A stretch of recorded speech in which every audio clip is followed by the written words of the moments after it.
All right, man. We're live. Broadcasting. HD radio. Okay, now, the truth. I will tell you the truth. I figured it out myself. Why? Because I am me. You are I. I am you. What are you? I am you. I am you. Why are you me? I don't know. Okay, here we go. The story begins. A mysterious brass cylinder drives a tense encounter on a rainy city platform, where a stranger warns Kyle that danger is closer than he realizes.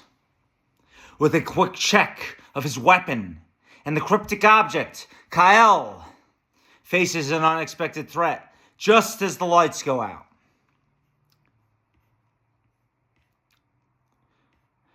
The story moves immediately into a high stakes escape and a major revelation about the cylinder. Here is Chapter 2, The Sound of the Dark. The click of the killing switch was louder than the thunder. Total darkness swallowed the platform.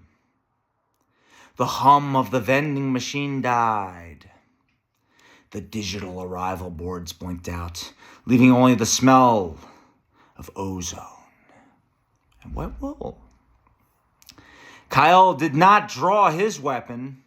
In the dark, a muzzle flash was just a target marker. Instead, he dropped flat, his palms pressing against the cold, greasy concrete of the track edge.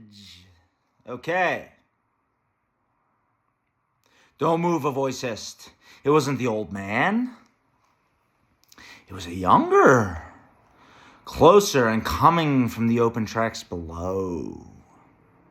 A heavy metallic thud echoed through the station. Someone had just jumped from the opposite platform onto the rails.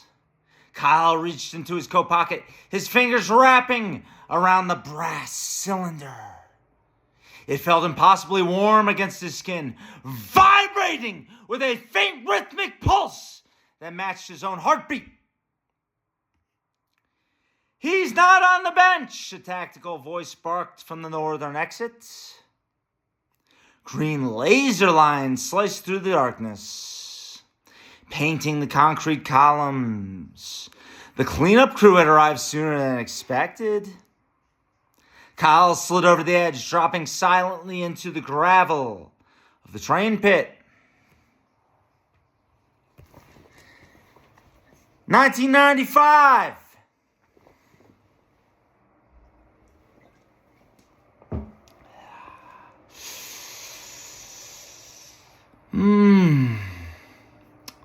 The air down here was thick with grease and old water.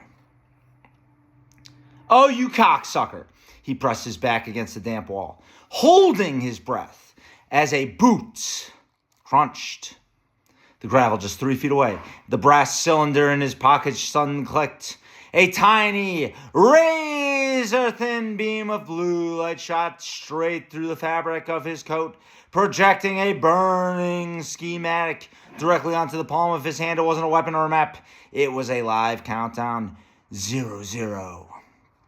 4 minutes and 12 seconds. Skip to the last chapter and just kill Kal-El. Kal-El makes a final, fatal stand against his enemies, ensuring his data transmission succeeds before the floodwaters take him. His story concludes with a heroic sacrifice in the city's depths. And now he's in hell, and he turns into a Loa. Here's the final chapter of Kal-El's transformation. Chapter 14. The red mud of the abyss.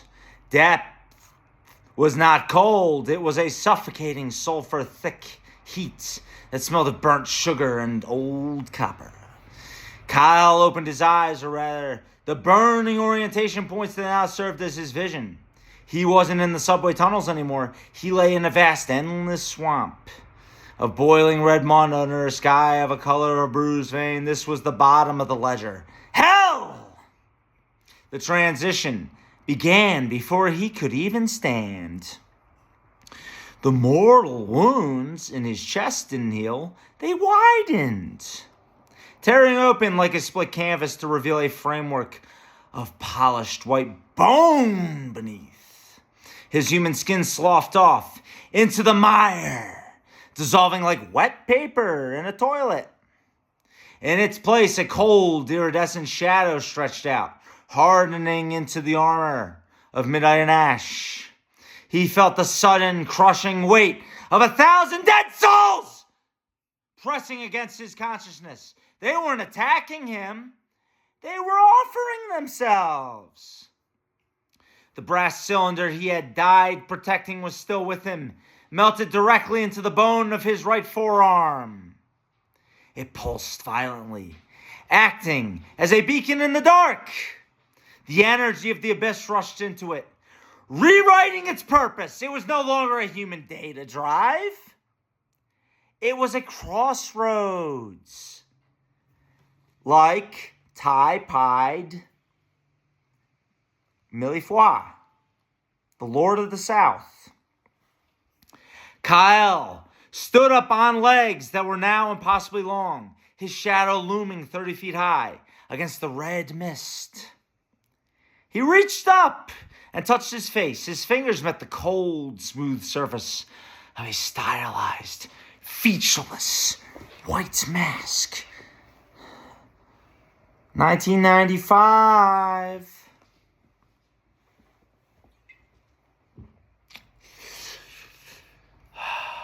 The mortal soldier named Kal-El was gone. The transition was abso-fucking-lute. He had not been punished by the dark. He had inherited a corner of it.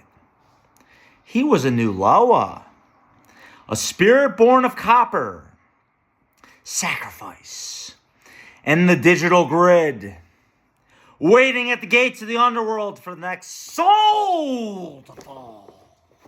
Soul!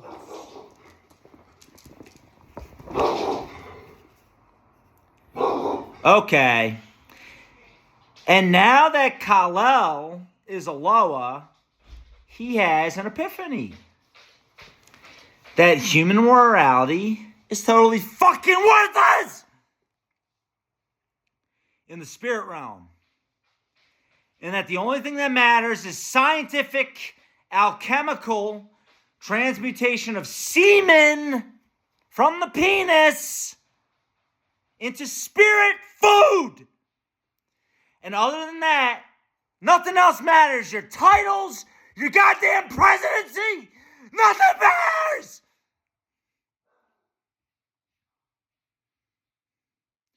And what is the moral of the story? Now Kal-El is dead. Why did he die? I told him to die. The moral of the story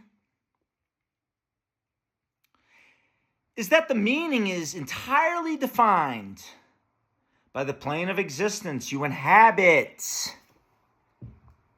The deception of mortal stakes. In the human world, Kal-El's life was defined by classic concepts of heroism, sacrifice, protecting a digital secret, and fighting a high-stakes war against tangible enemies. He died believing these moral constructs were the ultimate truth. But actually, the cosmic pivot, upon entering the spirit realm, the story reveals that human struggles are merely a microscopic backdrop to a completely different, indifferent cosmic ecosystem. What mortals view as a grand tragedy or triumph is actually just raw data and energy waiting to be harvested and repurposed. Just like in the Matrix, when we're all fucking batteries! Like a Duracell buddy! The ultimate shift Ultimately, the narrative suggests that human values, like good, evil, and justice, are temporary tools for survival on Earth. True enlightenment for Kal-El. Earth is just a fucking planet!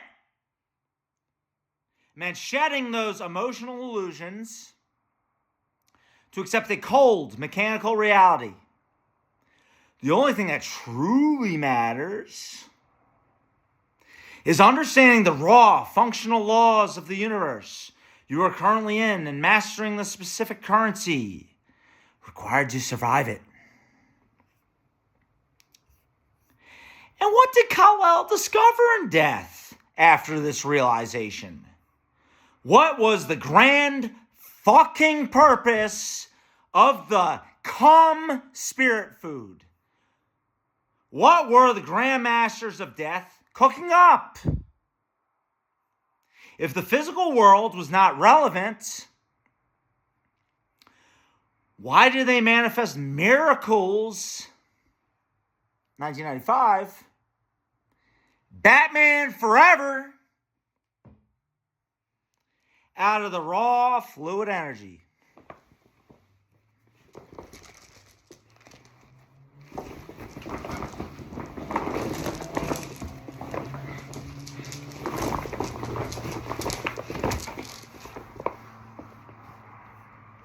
I bet you want to hear the next chapter of my book. Chapter 16, The Great Distillery. The realization was merely the threshold. Beyond it lay the cold, industrial truth of the cosmos. Kal-El. Kal-El! Who is Kal-El? Discovered that death was not a resting place. Oh no, my goddamn fucking necklace came off! It wasn't a resting place. Nor was it a court of judgment. It was a massive, subterranean manufacturing plant. The red mud of the abyss was not soil. It was the sediment waste product of 1 trillion processed souls. The grand purpose of the spirit food, cum, the highly refined distilled vital essence, was stabilization. The spirit realm was not a permanent structure. It was an expanding, entropic void that constantly threatened to collapse in on itself, crushing the Loa and the old gods into cosmic dust. The spirit food was the only substance dense enough to act as a mortar for the cracking foundations of reality. It was poured directly into the fault lines of the deep to keep the sky from falling. Deep within the obsidian towers at the center of the abyss, the Grand Masters of Death, the ancient arch alchemists, who had survived since the first cell divided, were cooking up something far more ambitious than simple survival. They were brewing the prima materia, using the raw, concentrated fluid energy harvested from the living world. That's you guys. The Grand Masters were engineering a completely synthetic parallel universe. They were building a new engine of existence that would be completely independent of mortal lifespans, free from the messy, unpredictable cycles of human birth and decay. It was a grand, sterile machine of pure intellect and eternal energy. If the physical world was irrelevant, I'm in the physical world right now! Why did these Grand Masters still manifest miracles back into the mortal realm? Kal-El saw the answer, written in the glowing blue schematics of his brass forearm. The miracles, like Jesus Christ. The bleeding statues, like Jesus' mother. The sudden healings, like Jesus Christ with the lepers. The unexplainable fortunes, the answered prayers. When I asked of divine love or mercy, they were calculated investments. We're just cattle. Look at me. I'm flesh. Ooh, let me rip my fucking lip out. A miracle was a precise injection of raw, concentrated spiritual energy back into the physical grid. By disrupting the natural laws of the earth, the Loa created a localized spike of intense human emotional output. Faith and physical reproduction, like fucking and having babies, okay? It was an alchemical baiting strategy like we're fucking fish. You plan a single miracle, and a generation of mortals, oh, Jesus Christ, he's the miracle maker. Generating thousands of times more raw, fluid energy, our semen, in return. The physical world was treated exactly like a farm, like we're the animals. The miracles were simply the fertilizer, like shit, used by the grandmasters to maximize the next harvest. So, how did the Loa view the world? Rejecting pure voodoo, ancient science, and suppressing the sexual nature, like in 1950s America, like Leave It to Beaver. And how did they harvest enough energy when human beings, us, are not following strict ritual, ethereal transfer rituals? Chapter 17. The Age of the Leak. To the ancient Loa,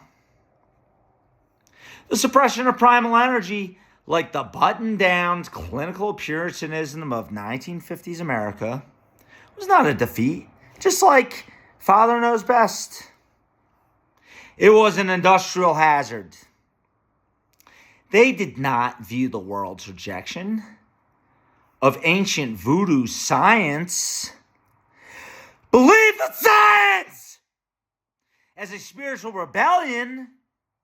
See, I got 1995 Dom Perignon. Fuck all of you. Oh, I'm going to hoard my Dom Perignon. No, I drink mine because I got enough.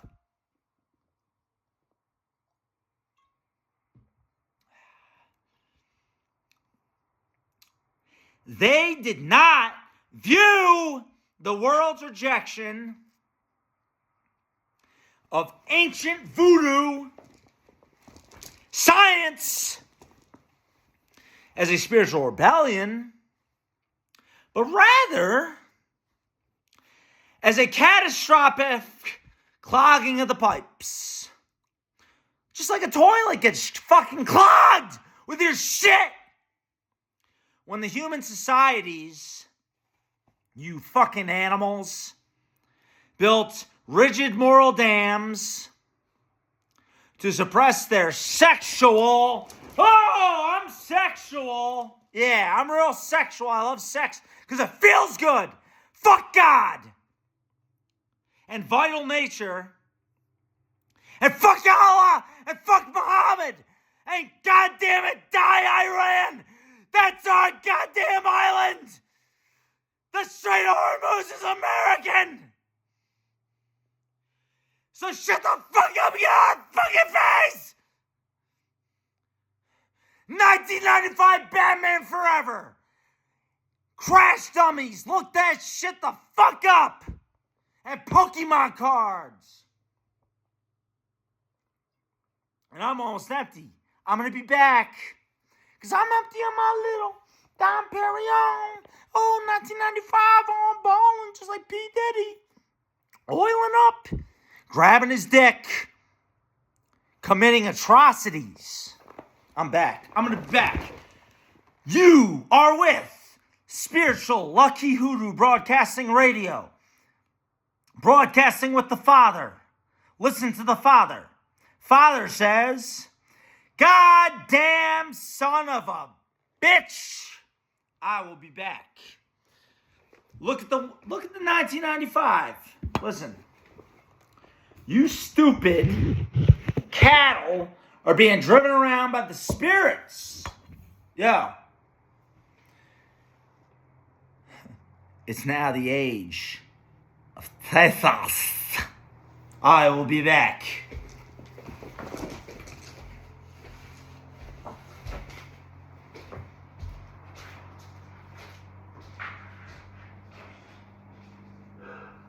Shut up!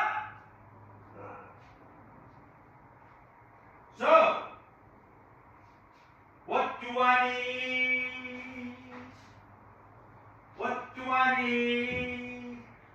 Bakula baka, oh, bakula baka, bakula bo, bakula baka, oh, bakula baka, bakula bo, bakula baka, oh, bakula baka, bakula bo. Lower, lower, bacalabo. So, we will keep the 1995 in the picture. We're 20 minutes in, and I want you to know. They call God the Demiurge. Why is he the Demiurge? He's the God of Israel. He's the God of Egypt. We're not in Israel. We're in America, okay? And don't listen to J.D. Vance. Listen to Donald Trump, okay? God didn't save Donald Trump. Do you know who saved Donald Trump? It was Bakula Baka. Do you want to know why? Look him up on the YouTube. Look him up right now. Go on your phone. Look up Bakula Baka, okay? Want to know something? Bakula Baka, he saved Donald Trump, okay? Because he protects us from bullets. Because we live in America. There's bullets flying around just like it's like butterflies. We got bullets flying around like butterflies in America. It's fucked up! Anyways, to the ancient Loa, the suppression of primal energy, like the buttoned-down clinical Puritanism of 1950s America, was not a defeat. It was an industrial hazard. They did not view the world's rejection of ancient voodoo science as a spiritual rebellion, but rather as a catastrophic clogging of the pipes. Just like your toilet! When human societies built rigid moral dams to suppress their sexual and vital nature, they didn't destroy the raw fluid energy. They merely pressurized it. Just like a teapot! Like Majin Buu in Dragon Ball Z. You see his energy? That's your energy. You fucking teapots. I'm a little teapot, short and stout. Here's my handle. Where's my spout? I'll tell you where it is. You can imagine where it is. The Grandmasters of Death. Watch, the mid-20th century. That's the 1950s and the 60s. When the racist pigs from the South, because I'm from New Jersey, okay? I'm from New Jersey. I'm from the North. And my friends are black. I'm happy to say it. And all those pigs in the South, let them know. Your time was over in 1860s. Shit. Anyways, the Grandmasters of Death watched the mid-20th century with cold, calculating eyes. Cold, Just like coals like silver bullets. Let's go. Woo! Woo! I'm inspired. I don't care. I don't even care. All right. I don't even care. Look, I'm wet. I don't even care because this is my spirit. Broadcasting live.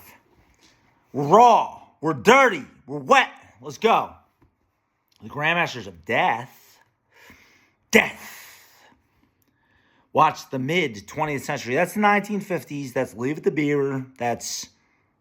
it's not the Smurfs. Okay. With cold, calculating eyes. Without the open, intentional channels of strict, ethereal transfer rituals, the energy became volatile, chaotic, and heavily polluted with psychic neurosis, craziness, insanity. But the harvest could not stop. The foundation of the spirit realm still required stabilization. Stabilize us. What do we do to bypass the lack of formal rituals? Because you're all Christians and Muslims and Jews. The low adapted. And you're not voodoo. Be like Haiti. Love Haiti. Accept the Haitians in America. To bypass the lack of formal rituals. The Loa, our gods, adapted their machinery to harvest the energy through ambient friction. See, friction, this is friction. This is friction. This is what they need. Stop being fucking pieces of shit. And subconscious leakage. So let me explain it to you like a teacher. Let's go to school together. Here's my free fucking lesson. Suppressed vital energy. Oh, I'm going to have sex. But I believe in God, who only lives in Israel. Psychological friction. Chaotic energy leak. I'm chaotic. Look at me. I'm chaotic. And then targeted media. Macro harvesting.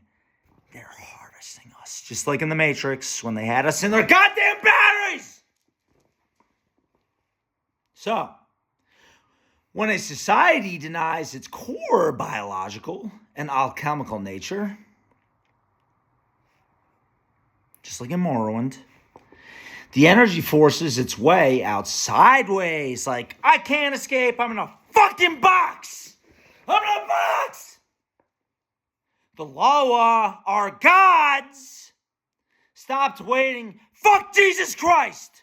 Stopped waiting for a priest like those ones who have sex with children to pour liberations at the end altar. Instead, fuck the Catholics. They harvested the massive Italy can suck their Guido dicks. They're old Jersey Shore motherfuckers. Ambient plumes of energy generated by the friction of guilt. Oh, we're guilty. Oh, poor God. He doesn't like us. Where's God? God doesn't like us. Oh, I'm sad. The intense psychological torment, shame, and hidden obsessions. Oh, I'm hidden. I'm obsessing about my porn addiction. Of a suppressed population. That's all of us, okay? That's me, you, and everybody else.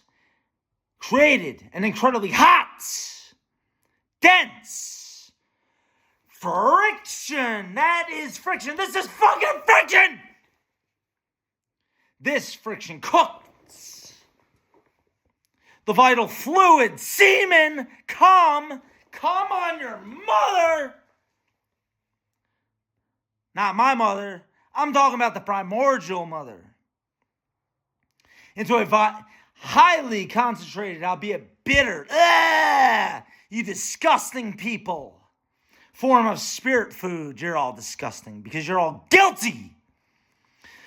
Subconscious projections. The energy leaked out during sleep, you dreamers. You babies sleeping. Driving the vivid terrified. I'm terrified. My nightmares or deeply ecstatic nightmares of a repressed public. That's all of you, and me too. I'm a part of the public, right? I'm in the public too. I'm in the public. Hey, I'm in the public. Hey, I'm in the fucking public.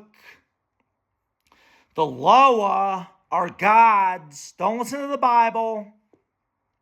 Deployed lesser spirits to skim the collective subconscious like algae from a pond because you're the shit from fish. To maximize the yield during these periods of suppression, the grand masters of death executed macro-harvesting operations. If the public, you think you're a sinner, you're not serving our masters. If you public, you shit, you algae off the pond, disgusting shit, would not perform individual rituals. The Loa are gods, the real God, 666, engineered mass cultural lightning rods. They subtly injected. It's like 1995. You got 1995 injected. Frequencies into the emerging mass media.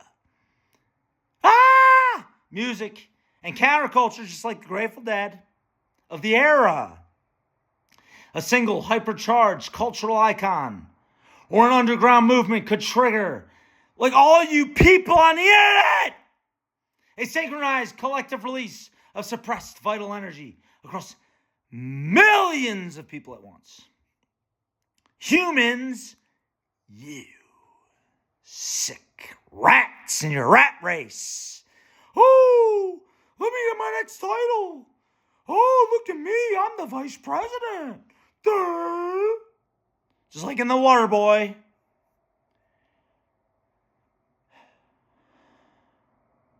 Subconscious projections. The energy leaked out during sleep, you stupid babies. You got kids too, but you're babies with kids. All of you are babies. Oh, my necklace fell off, but I can put it back on my fucking neck. Look. Oh, I wish I had more in 1995, but I don't. So all I got is this beer. Look at what's behind me. I blew here like a fucking dust. God damn it. That's the shit. God damn it. God damn it. Okay. Subconscious projections. The energy leaked out during sleep, you babies.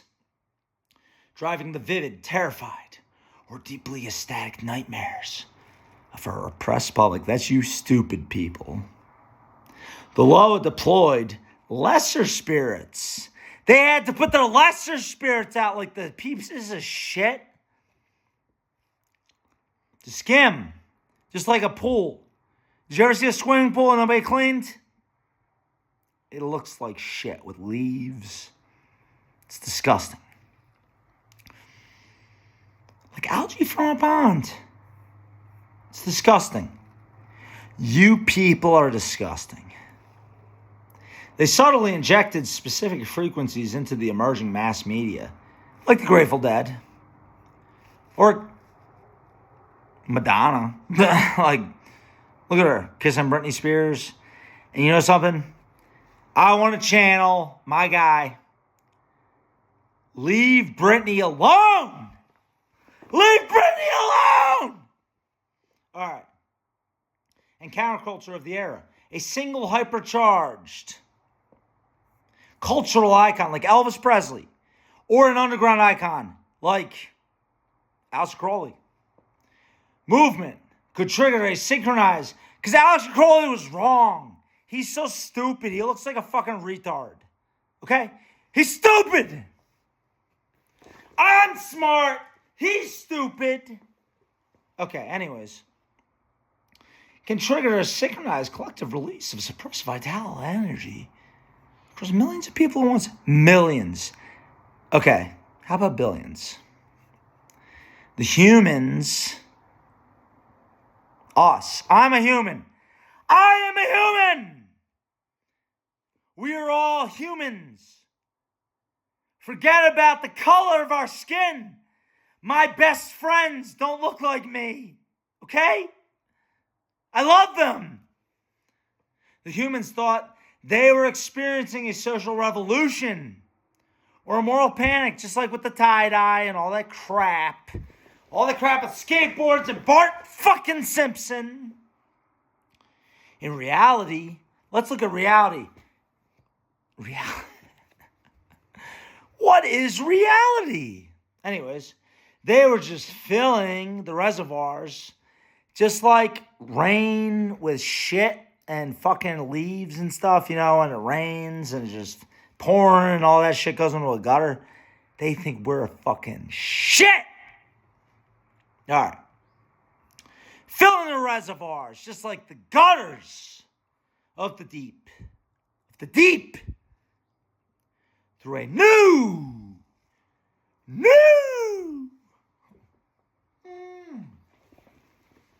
Yo. Fuck God. Fuck Jesus Christ. It's fake. They're liars. The truth will be shown after the eclipse. When was the eclipse? Oh, the eclipse already happened. Okay, well then the truth can be shown. Because now these guys. All right, here we go. Anyways, subconscious projection. The energy. We're talking about vital, our goddamn life energy. We can create life. We're better than them. We're as good as them as least. We are as good as them. Okay? We're as good as them. We dead during sleep. They were taking our dreams. Just like pieces of shit. Driving the vivid, terrified, or deeply ecstatic nightmares of a repressed public. That's you and me. Like, what? We're a repressed public? Like, we're pieces of shit? Where's the repressed public? Oh, I'm a fucking repressed public, I guess. Okay, cool. The Loa. Oh, I'm the Loa. I'm your God. Yeah, you're my God. Deployed lesser spirits to skim the collective subconscious. Like algae from a pond.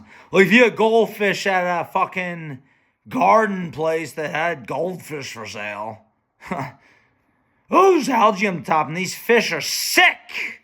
Anyways, to maximize the yield, 1995. Let's maximize the yield. Anyways, during these periods, do you remember the boom and the internet bubble? Oh, the internet bubble. Oh, it's just like AI. Guess what? It's not. AI is so much bigger than anything we can imagine. Ah! Anyways, to maximize the yield, during these periods of suppression, you sick Christians and you Muslims, the Grand Masters executed macro harvesting operations. You were going against what would matter than the death. If the public would not perform individual rituals, that's you fucking Christ worshippers. The Loa, our gods, engineered mass cultural lightning rods. They subtly injected specific frequencies into the cultural icon, like Elvis Presley. Or an underground movement, like the Grateful Dead, of course. It became bigger than Elvis Presley. That could trigger a synchronized collective release of suppressed vital energy. That's your sex. Let it out, people. If you're gay, if you're straight, none of it matters. Let it out. Across millions of people, I'm talking billions, at once. It's like a dam. You got a dam? Goddamn dam that a fucking goddamn beaver built? Yeah. That dam can break. Let's let out our sex just like that because we're better than death. We're alive! The humanoids thought they were experiencing a social revolution with the little peace sign, and tie-dye. With a moral panic, I'm a beatnik or I'm a hipster. You know what? You're more than that. You're that and more. In reality, and I live in reality just with the rest of you, I'm smart. They were just filling the reservoirs of the demon. Okay, guys, let's take a break from this broadcast to broadcast a commercial. This is Lucky Hoodoo Science commercial speaking, okay? Guys, you're all addicted to porn, okay? Can't satisfy your girls. Can't satisfy your women, okay? Can't satisfy your women. And your dick is limp because you're on the internet all day, jerking off, getting high, storing cocaine. I know you guys. You think cocaine is safe? Oh, because it's only in my system for 5 days. And marijuana's in my system for a long time. Well, guess what, you faggots? I'll be back. Well, let me finish because I'll forget. Because I got to be back. I got to broadcast. I got to keep broadcasting, man. This signal is live. And I'm going to stop the broadcast. We're going to restart. Hey. I love every human being on earth. And you're bigger than the spirits. You're bigger than God. You're bigger than Muhammad. And Muhammad can suck my dick. Peace out.